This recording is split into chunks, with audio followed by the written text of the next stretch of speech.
नमस्कार मो डाक्टर रंजिता पट्टनायक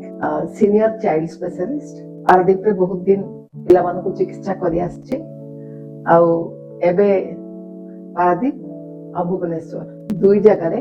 आपण मानक सेवा करबा पई अवेलेबल अछि। दशहरा परे शीत तो आसी जाए किछि किछि आसी गलानी तेणु समस्तंकर मनरे थाए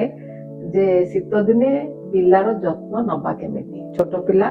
अति छोट पिला बड़ पिला समस्तंकर शीत दिने टिके विशेष जत्न बा स्पेशल केयर जाको कहते दरकार जेमति कि घरटा को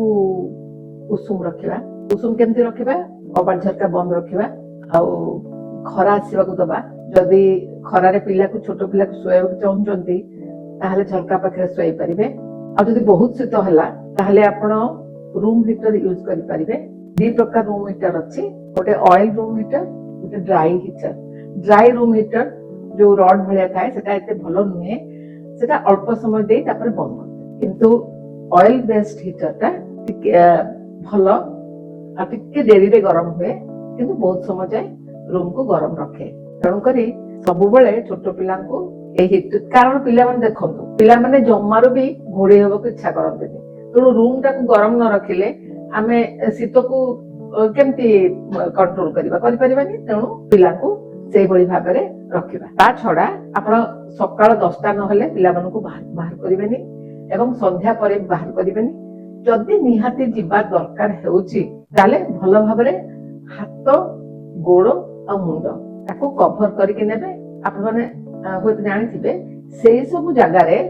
संगे संगे इभापोरेट हेके ठंडा हे जाए। मालिश तो दी प्रकार अछि किछि लोक कहिबे बा किछि पीडियाट्रिशियन कहिबे मालिश किछि दरकार नहीं आ किछि कहिबे हां दरकार मु कहे जे हमर पुराना काल जो चली आसी तेल मालिश सेटा किछि खराब नहीं तेलटा देह भीतर को जाऊ बा न जाऊ आपण जो मालिश करूचंती सेटा पिलार गोटे एक्सरसाइज तो होची तार स्किन उपरे ब्लड सप्लाई बा जो रक्त संचालन सेटा तो होची दुई थर छोट पिला हेतिले दिन को दुई थर आपण मालिश करंतु एवं जदि टिके बड़ हे गेलानी आ मोटे सोउनी ताले थरे मालिश करंतु शीत दिने तो निश्चित मालिश करंतु। आपण भाबुथिबे जे को तेल मालिश करिया दरकार जो भी तेल हो सेटा जदि पिलार चर्म को बा स्किन को सूट करूची ताले सेटा ही ता पई भलो एवं आम देश रे जेहेतु नड़िया प्रचुर परिमाण रे उपलब्ध तेणु नड़िया तेलटी मालिश करिया पई भलो एवं शीत दिने बेसी भलो काहेकि ना सेथिरे मॉइस्चराइजिंग कंटेंट बेसी थाए अर्थात मालिश कले पिलार स्किन जम्मा शुष्क हबो नाही तेणु आपण माने मालिश करंतु पिला को एवं टिके छाड़ी दियंतु आधा घंटा खंडे तापरे नख उषुम पानी रे गाधे देबे ताहले तार फलटा बहुत समय जाए लागि कि पिला देने शीत दिने आम मानकर रोग प्रतिरोधक शक्ति बा बॉडी इम्यूनिटी कमी जाए तेणु करी किछिटा विशेष खाद्य खाइले एबो सेही इम्यूनिटीटा बढ़िबो जो जेमिति कि विटामिन सी थिबा खाद्य विटामिन सी कोथरे अछि कमला मौसम्बी लेंबू आउ जो लिफी ग्रीन वेजिटेबल बा जो पत्र जातीय खाद्य साग ए सब कंचा लंका रे भी किछ परिमाण रे अछि एगुडा को खाइले विटामिन सी टा हमर रोग को फाइट करिवारे जो काम हुए सेटा सहायता करे तेणु पिला मानन को निश्चित भाव रे आपण माने ए सब फल और परिबा देबे एवं विटामिन डी कहले कोथरे थाए क्षीर अंडा छेना सजना शाग ए सब जिनस रे विटामिन डी एवं विशेष करी सूर्य किरण रे विटामिन डी थाए एबे आपण देखुथिबे जे सब पिला माने स्क्रीन देखिबारे व्यस्त टीवी हो कि मोबाइल हो जहार भी विटामिन डी देखिबे तार कम तेणु पिला मन को निहाती खेलिबा पई 15 मिनिट खाली देह रे ए शीत दिन मध्य खरारे छाडंतु ताहले विटामिन सी और विटामिन डी यार कमी हबो नाही एवं पिला मानकर रोग को फाइटिंग पावर बढ़े।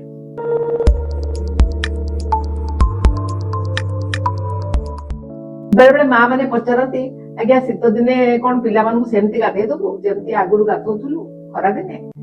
देखो गाधे नदेले मैला जमी स्किन इन्फेक्शन हम एवं आगुरी आम जाचे जे इम्यूनिटी कम तेणु शीत दिने स्किन इम्यूनिटी भी कम तेणु स्किन इन्फेक्शन भी बहुत हम तेणु शीत दिने आप गाधेबा बंद करंतु नहीं बरं टिके डेरी गाधेबे नख उषुम पानी गाधेबे एवं खरा दिने जेमिति अत्यधिक गाधौले सेमिति न करी टिके कम गाधे देबे किंतु सबुदिन निश्चित भाव में गाधे दिंतु आउ जदि आप अत्यधिक ठंडा जगह रोचंती माइनस जो 1 2 एमती हो जाउची टेम्परेचर सेठी आपण देखि करे 2 दिन 3 दिन थरे पिला को गाधे देले भलो किंतु ओडिसा रे तो प्राय ठंडा होउनी तेणु आम पाई सबुदिन गाधे दबा टिके नख उषुम पानी रे गाधे दबा ही भलो प्राय तो आपण माने जानती जे शीत दिने ठंडा काश आउ ब्रोंकाइटिस आज्मा ये सब रोग 8 वर्ष तळकु पिला मानको बहुल भाव में हुए कहीं ना आमर वायुमंडल जो चेंजटा हुए ता छड़ा जो प्रकार चारिआडे पॉल्यूशन धूली धुआं चलुची सेथिरे पिला मानकर लंग्स रो लाइनिंग ताको सही पारे नाही तेणु सेटा एलर्जी हे ब्रोंकाइटिस ब्रोंकियोलाइटिस आज्मा ये सब हुए तेणु करी सेटा केमती न होबो एक तो आमे जहा कहिले पिला मानकु ए सब थरु दूर रखिबा घोड़े के रखिबा बाहर को विशेष एक्सपोज करिबानी जहा को मध्य बड़ मानकु ठंडा काश हेची से माने मध्य पिला मानकु टिके यथा संभव दूर रे रहिबे मास्क पिंधि पिला पाखु आसीबे ताहले आमे से मानकु रक्षा करि परिबा ता छडा वैक्सीन अछि विशेष करी फ्लू वैक्सीन बा इन्फ्लुएंजा वैक्सीन जोटा कि एई प्रकार संक्रमण रो पिला को रक्षा करे एवं निमोनिया पाई की पीसीवी वैक्सीन जोटा कि आम सरकार दौरान से आपण जमी पिला मानकु देबे ताहले एई शीतकालीन रोग गुड़िक पिला मानकु शीघ्र संक्रमण करि पारिबो नाही। वर्तमान तो चारिआडे आपण देखुथिबे टीवी रे समाज रे इंग्लिश पेपर रे चारिआडे बाहरी किपरि ठंडा सिरप और कफ सिरप ये सब को नहीं कि तुम्बी तूफान चलची कोर्ट पंत कथा गलानी तेणु ये आपण मान मन में आसुथबो जे पिला को ठंडा हेले कोन आमे ठंडा सिरप दबा ना दबानी पिला को काश हेले काश सिरप दबा ना दबानी प्रकृत रे कहबी ठंडा हेले 2 वर्ष तळकु कोनोसी प्रकार ठंडा सिरप दबा मना अछि आम पाखकु डायरेक्टिव मध्ये आसीची जे एमानकु ठंडा सिरप आगौ दियंतु नाही केवल नाकरे ड्रप पकेइबे पिला को यथा संभव उषुम रखिबे एवं जदि वर्षकरू अधिक अछि पिलार बयस घरोई चिकित्सा यथा महू तुलसी एवं सोरिष तेल रसुण पादरे हाथ मालिश करबा ए सब करिवे आगौ ठंडा सिरप देबे नाही जदि अत्यधिक ठंडा हैला केवल शिशु डॉक्टर को देखैकरी जदि सीए अनुभव कले जे दबा दरकार ताहले देबे एवं 6 वर्ष तळकु केवल जरूरी पड़ले ठंडा और कफ सिरप दिया जीवो से मध्य भलो कंपनी रो एवं जो 2-3 टा सॉल्ट मिसी के आसुची यथा संभव सेटा को अवॉइड करिया पड़िबो से आपन को डॉक्टर पेडियाट्रिक डॉक्टर जे से जानचते कोन देले चलिबो मा न चलिबो तेणु आपण माने अल्प टिके ठंडा हेले जमारू व्यस्त है निजे निजे दुकान रु किणी पिला को ठंडा और कफ सिरप दियंतु नाही एरा साइड इफेक्ट बहुत मारात्मक हे पारे आपण घरोई चिकित्सा कथा मु कहिली ठंडा ज्वर ए सब जिंस काश शीत दिन हुए बोली भी कहिली आम केमती नहब बोली कहिली किंतु ए सब सत्वे पिला रो अधिक लक्षण अत्यधिक जटिल भी हे पारे आपण घरे हुए तो ताको कंट्रोल कर पारिबे नाही केमती जानिबे कंट्रोल करि पारिबे कि नाही बोली जदि पिलार निश्वास प्रश्वास नबारे कष्ट होउची से नै पारु नाही पिला अस्त व्यस्त होउची नाक एभଳି बंद हेची जे आपण जेते थर नाक ड्रॉप पकेले भी से ଚୁପ୍ ହଉନାହିଁ ବା ନିଶ୍ୱାସ ନେଇପାରୁନାହିଁ। ଜ୍ୱର ଯଦି 100ରୁ ଅଧିକା ରହିଲା, 101, 102 ରହିଲା, ହାତ ଗୋଡ଼ ଯଦି ନୀଳ ପଡ଼ିଗଲା ଏବଂ ଯଦି ପିଲାର ବାତ ମାରିଲା, ଏସବୁ ଲକ୍ଷଣ ଦେଖିଲେ ଆପଣମାନେ ଘରେ ନ ରଖି ସଙ୍ଗେ ସଙ୍ଗେ ନିକଟସ୍ଥ ସରକାରୀ ହଉ ବେସରକାରୀ ହଉ ଯେକୌଣସି ହସ୍ପିଟାଲ ଆପଣଙ୍କ ପାଖରେ ଅଛି ବା ଶିଶୁ ଚିକିତ୍ସାବିତ୍ ଯୋଉଠି ବି ଅଛନ୍ତି ତାଙ୍କ ପାଖକୁ ନେଇକି ଯାଆନ୍ତୁ, ତୁରନ୍ତ ଆବଶ୍ୟକୀୟ ଚିକିତ୍ସା କରନ୍ତୁ।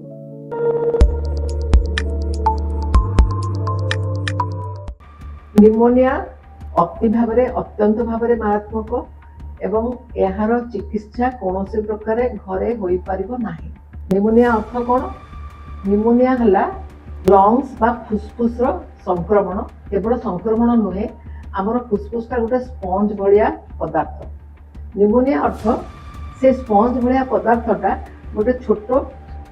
ବଲ୍ ଭଳି ହେଇଯାଏ, ତା ଭିତରେ ଜୀବାଣୁ, ପାଣି ଏବଂ ରକ୍ତ, ପସ୍ ଏସବୁ ଜମାଟ ବାନ୍ଧିଯାଏ। ତେଣୁ ଏଇଟା ଏକ ଅତି ଜଟିଳ ଅବସ୍ଥା। ନିମୋନିଆରେ ପିଲାମାନଙ୍କର ମୃତ୍ୟୁ ହେବାର ସମ୍ଭାବନା ବହୁତ ଅଧିକ ଏବଂ ବିଶେଷ କରି ପିଲା ଯେତେ ଛୋଟ ନିମୋନିଆ ମାରାତ୍ମକ ହେବାର ସମ୍ଭାବନା ସେତେ ବେଶୀ ଅଧିକ।